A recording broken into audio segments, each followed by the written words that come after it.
So Kenya co-chaired the working group on the SDGs, and certainly this is a proud moment as we, the rest of the world comes to basically ratify that. Tell me what your role specifically was.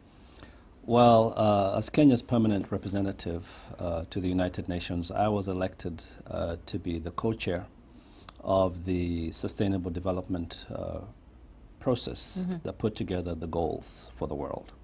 These are the successor goals to the Millennium Development Goals that were adopted in 2000. That process itself ran for 18 months and ended in 2014, in the summer of 2014, around June, that process ended. We then commenced another process, which was to then put together the post-2015 development agenda. And that process, and I was elected again by appointment through the President of the General Assembly, the co-facilitator of that process. And that process ended in June of this year. Between those two processes, Kenya has taken the central role of helping the world put together the new development agenda for global cooperation and development. How do you reconcile that with the fact that, even with the MDGs, while we made progress, we didn't necessarily attain all the goals, and on key indicators such as healthcare or education, we are struggling with these at home. So globally, we are leading and saying this is the way the world should go, but at home we have real challenges. Because ideas are not necessarily held back by the reality on the ground. Ideas are there to show the world the direction that the world needs to take. And our country is a country that itself needs ideas to re-energize itself as it proceeds forward into the future. The truth of the matter is the MDGs have run their course. The mandate of the MDGs, if you will, ends this year. So we as an international community were obliged to put together a new set of goals. These goals do not abandon the MDGs. In fact, what they do is re-energize the MDGs, recalibrate the world so that we can reactivate our energy towards implementing the MDGs, set a higher bar, in fact, for the MDGs, bring in new issues that are of concern to the world, which were not contained in the MDGs, such as non-communicable diseases, cancers, issues that are clearly modern plagues that are that are impeding the world's development, if you want to take health as an example. And these are things that we are now bringing on board in the new agenda. But the new agenda also recognizes that we have to worry about issues such as infrastructure.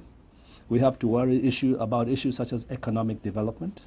We have to worry about issues such as climate change. We have to worry about our forests and biodiversities, our oceans and seas. All these are now in the new agenda, and they were not there in the MDGs. So it's really critically important. And most importantly, this new development agenda is not just for developing countries. It is for all countries in the world, north, south, east and west. Right. I suppose the challenge remains, balancing between what the basic needs of the ordinary Kenyan are, and these still remain, as healthcare, as good education, etc. And these sort of, if you like, perhaps first world needs that, you need great infrastructure, etc. How would you help Kenyans appreciate that both are necessary? Absolutely. On the contrary, nobody needs infrastructure like Kenyans do. Nobody needs us to take care of climate change effects on drought, on floods and desertifications like Kenyans do. Nobody needs urban planning, and we have an urban goal, to help us manage this huge migration into the urban areas like Kenyans do. These are not first world goals. These are goals that are fundamental to development and the transformation of our society. We will never be able to attain middle income and high income status if we do not take care of these fundamental goals for development: infrastructure, economic growth, climate change, biodiversity, proper urbanization. These are fundamental to progress. I started by saying Kenya, comes with pride, if you like, to this General Assembly because of what you as co-chair have been able to do. But perhaps the second reason, and maybe more subtle, is the fact that this time last year, President Uhuru Kenyatta had an ICC case hanging over his head, having gone through that process and coming back as a man who's been able to clear his name. Do these subtleties impact the way, you know, the Kenya delegation basically walks into the room and your ability to negotiate? Hardly.